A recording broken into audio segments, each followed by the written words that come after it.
Mummy. So The Mummy is an upcoming supernatural action movie that comes out this Friday. It stars Russell Crowe, Tom Cruise, and is this movie good? And this movie for me is pretty much one of those movies that I'm just like, yep, I just saw Wonder Woman 10 out of 10, so I know the next movie I'm going to see is not going to be as good. And it wasn't, because this movie, for many things I liked about it, there are many things I didn't like about it, and it just makes for a mixed bag of a movie. This is Universal's first movie in its Dark Universe movie that's going to star the Werewolf Man, the Dracula, Frankenstein, the Mummy. This is the first entry in that movie, and I do appreciate the world that the movie itself is building up. But as the movie itself, as its own entry, it is not the strongest. See, with that being said, let's get to the pros and cons. Why I believe that The Mummy, it comes out this Friday. If you want to take a chance and see it, it is a bit better than the first two Mummies that came out way back when, so there's that. First off, adding the movie, Tom Cruise, but it's pretty much Tom Cruise from, you know, 80s Tom Cruise when he was in that movie, like from Tropic Thunder, stuff like that. Trying to be funny, trying to be snarky, but the writing in the movie, the writing in the script that he had to read off of was just not good. Tom Cruise is like action star, serious action star, so he should be doing that in this movie, and he really doesn't. So he's just pretty much cracking off one-liners, stuff like that. He's pretty much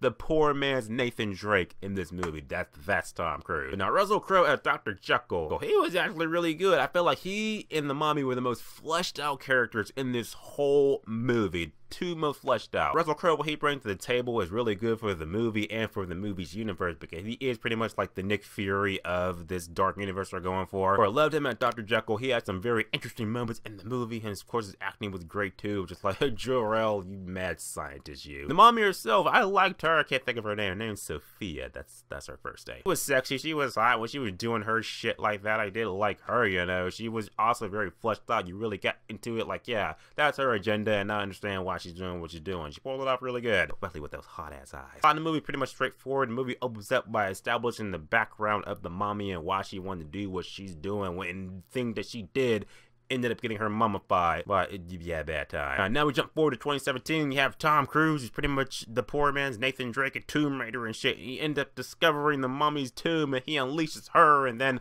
all hell breaks loose, and then, you know, sand and shit. Pretty much what you need to know about the plot. Tom Cruise releases the mummy, and now he's got to pretty much do what he had to do to put her back in her tomb. Dark times. Pros of the movie, I'm going to say that, like I said, Russell Crowe as Dr. Jekyll. He was the most interesting and most fleshed out character I liked. He had one awesome scene towards the middle of the movie that was like the biggest peak of the movie that was good. If you know Dr. Jekyll, then you know what else is with him. I'm not going to spoil it, but if you know Dr. Jekyll, then I can assure you that when this middle part happens, you're going to be like, oh, that was awesome, and I love that shit. There are also a lot of good Easter eggs in the movie, a lot of references to the old Mummy movie, and a lot of Easter eggs that point out like, oh, that's that monster, and that's that monster, cool, I like that shit. But that's pretty much where the movie peaks, because everything else in the movie is just no. First of all, the humor in the movie is very ill-timed, it's very bad, it's just not in the right places it needs to be. I feel like this movie, the humor of this movie is in the wrong movie. It's not a Marvel movie, it's pretty much a Universal Dark Universe movie, so treat it as such. Stop trying to be like Marvel, because the way that they're delivered and the way they're executed is just shit. And this chick, I